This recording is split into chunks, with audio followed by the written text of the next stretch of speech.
On October 24th, 1996, an economist named Hyman Minsky died quietly in a hospital room. There were no headlines, no tributes from Wall Street, no recognition from the people who claimed to understand markets better than anyone else.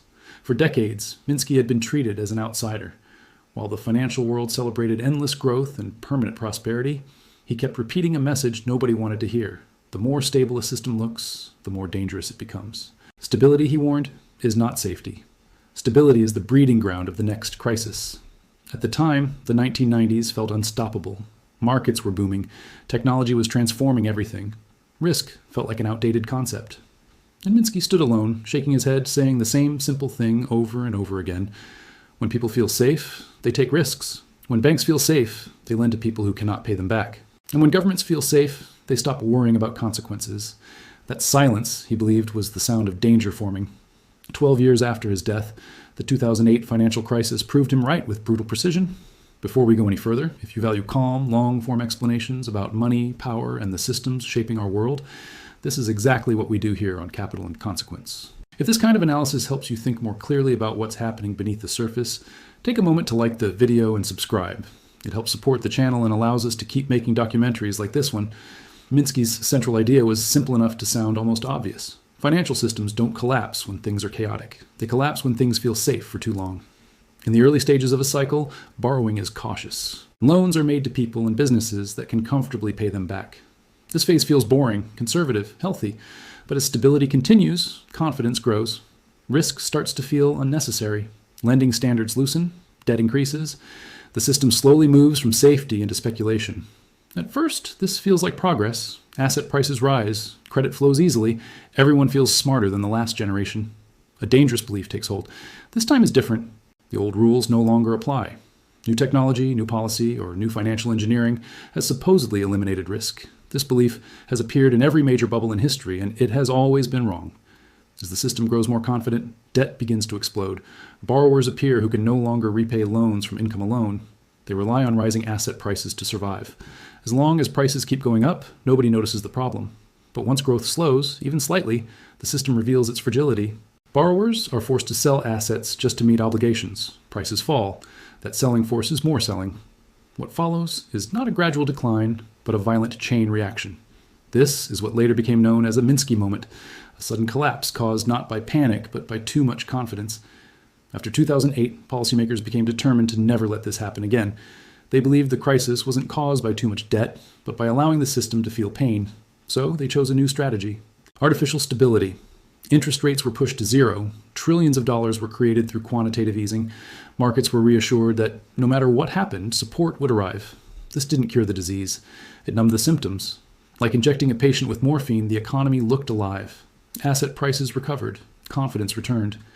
But beneath the surface, the rot continued. Risk wasn't eliminated. It was encouraged. Debt didn't disappear. It multiplied. One of the clearest warning signals in modern finance is the yield curve. For decades, when short-term interest rates rise above long-term rates, a recession has always followed, every single time. It is one of the most reliable signals in economics. In 2022, that signal appeared again, deeply inverted. By historical standards, a recession should have arrived quickly. Instead, it seemed to vanish. It didn't disappear. It was smothered. Governments injected massive spending into the system, equivalent to 15% of GDP in a single year. The signal was buried under stimulus. The message was clear. No correction would be allowed. But preventing small corrections comes at a cost. In a healthy system, weak companies fail. Their assets are sold to better operators.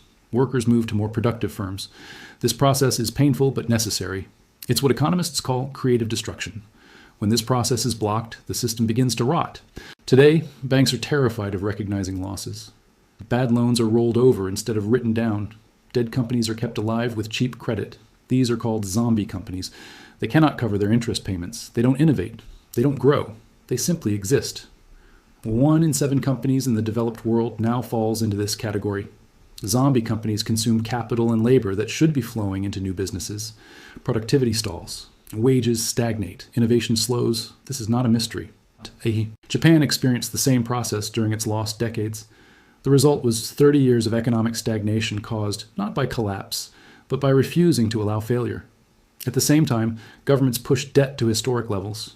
Prosperity was borrowed from the future, and now the bill has arrived. Interest payments alone consume staggering amounts of public resources. In the United States, the cost of servicing debt now exceeds the entire defense budget. This creates a new reality known as fiscal dominance. Fiscal dominance means central banks are no longer truly independent. Interest rates cannot rise too much without bankrupting the government. Fighting inflation becomes impossible without triggering a debt crisis. Monetary policy becomes hostage to fiscal reality. The system becomes trapped. During the years of free money, capital didn't flow into wages or productivity. It flowed into assets, stocks, real estate, anything that could absorb excess liquidity. Valuations disconnected from reality. Measures of market expensiveness reached levels that historically preceded major collapses. But confidence remained, because stability was promised. This is the final irony of artificial stability. The longer instability is suppressed, the larger it becomes. Like a forest that hasn't burned in decades, dead wood piles up. Small fires are natural. They clear debris. They allow new growth. By extinguishing every spark for 20 years, policymakers created a single massive fire risk. When ignition finally occurs, it won't be a normal recession. It will be a reset. The idea of a soft landing assumes pressure can be released gently. History suggests otherwise. Pressure doesn't disappear. It accumulates. Compressing a decade of correction into a sealed container doesn't make the explosion smaller. It makes it inevitable. Minsky's warning was never about predicting the future. It was about understanding human behavior. When people feel safest, they are closest to the edge. When systems feel most stable, they are often most fragile. And when risk appears to be gone, it has usually been concentrated somewhere nobody is looking. This is why we study these patterns here on Capital and Consequence. Not to spread fear, but to restore perspective. Because stability is comforting, but it can also be deceptive. And history shows that ignoring this lesson comes at a very high price. I'd like to hear what you think. Do you believe stability can be engineered without consequences? Or do all systems eventually demand a reckoning? Share your thoughts in the comments. And if this documentary helped you understand the deeper mechanics behind crises, consider sharing it with someone who values thoughtful analysis. Subscribe to Capital and Consequence for more long-form explorations of money, power, and the systems shaping our world. Because the safer it feels, the more important it is to understand what's being built underneath.